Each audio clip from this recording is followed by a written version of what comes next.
ஹே explorers, இன்றைக்கி டே 6. இன்றைக்கி பார்த்தீங்கன்னா ஸ்விக்கி ஹோட்டலில் ஜொமேட்டோ தான் ஓட்ட போகிறோம். ஏன்னா ஜொமேட்டோவில் ஒரு 450 ரூபா இன்சென்டிவ் போட்டிருக்கான், ரொம்ப நாள் ஓட்டாதனால. அதனால் அதை யூஸ் பண்ணிக்கலாம் அப்படின்ட்டு இன்றைக்கி ஜொமேட்டோ ஓட்ட போகிறேங்க.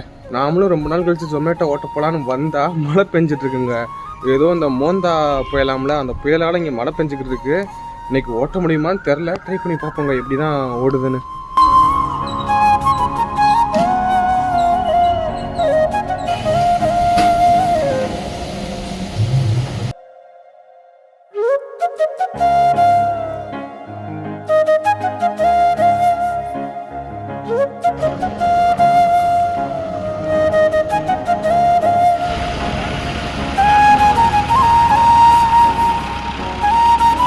எக்ஸ்ப்ளோரர்ஸ், நம்ம சேலஞ்சை கொஞ்சம் கேப்பிட்டு பண்ணிகிட்டு இருக்கோம். கொஞ்சம் இல்லை, ரொம்பவே கேப்பிட்டு பண்ணிகிட்டு இருக்கோம்.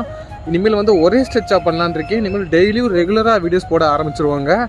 இந்த சேலஞ்சை வேகமாக முடிக்கிறோங்க.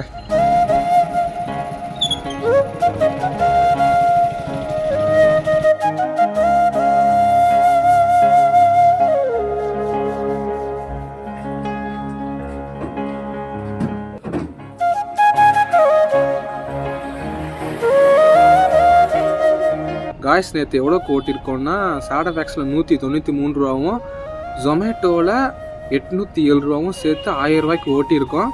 இதில் பெட்ரோல் அலவன்ஸ் 200 ரூபாவை மைனஸ் பண்ணோம்னா 800 ரூபா தாங்க நம்ம டே 6ஓட ஏர்னிங்ஸு. ஜொமேட்டோ ஓட்டினதுக்கான காரணமே 450 ரூபா இன்சென்டிவ் போட்டிருந்தோம், அதுக்காக தான். சரி பரவாயில்ல ஓட்டலான்ட்டு. ஆனால் ஓட்ட முடியல. 20 ஆர்டர் பார்த்தா 450 ரூபா, நான் 10 ஆர்டர் தான் பார்த்தேன். 200 ரூபா இன்சென்டிவ் வந்துச்சு. 200 ரூபா இன்சென்டிவ், 600 ரூபா ஆர்டர் இன்சென்டிவ் சேர்த்து 800 ரூபாய்க்கு தாங்க ஓட்டியிருக்கோம். இதனால தாங்க நான் ஜொமேட்டோ பக்கமே போகிறதில்ல.